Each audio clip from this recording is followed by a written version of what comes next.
With the dawn of India's new policy of economic liberalization, we saw the pleasant onset of several new manufacturers like Mercedes Benz, Peugeot, Hyundai, Honda, Mitsubishi, Toyota, Opel, and Ford in the nation.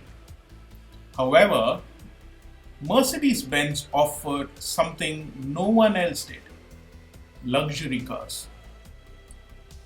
Entering the market in 1994 as a joint venture with the Tata Motors, who assembled Mercedes cars in India, they offered their first car, the E220 W124, in 1995.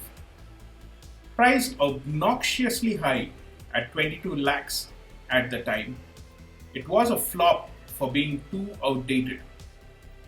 The next car they brought was the E250D W124, followed by the fairly successful W210 E-class.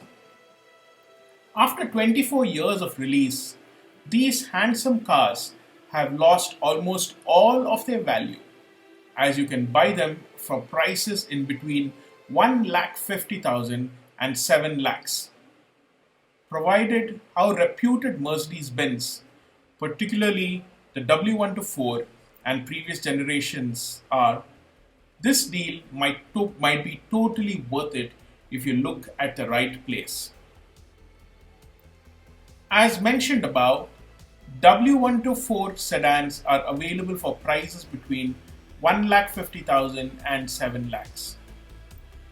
That price is quite adequate considering how well made these were, and that they last a lifetime if maintained properly.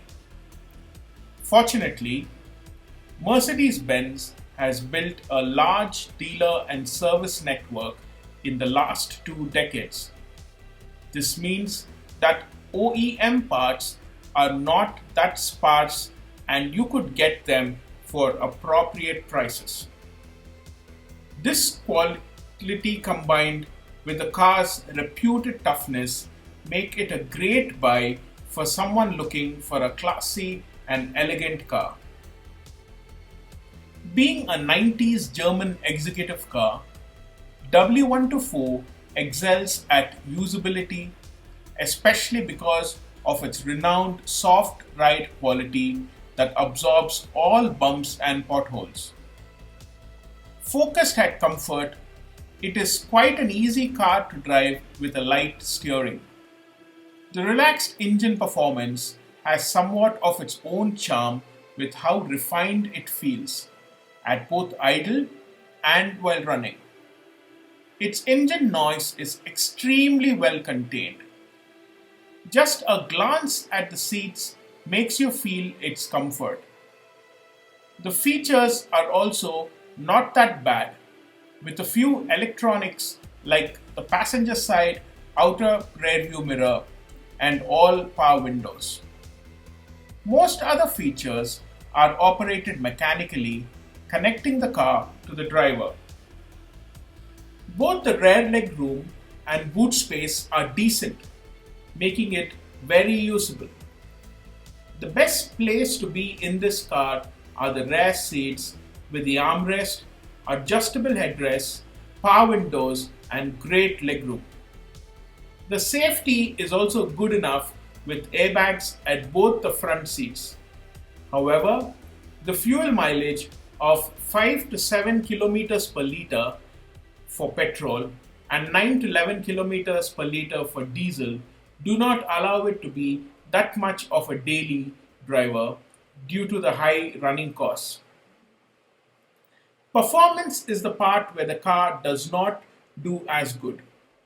The 2199cc naturally aspirated 14 i4 petrol produces just 150 bhp at 210 Newton meters of torque.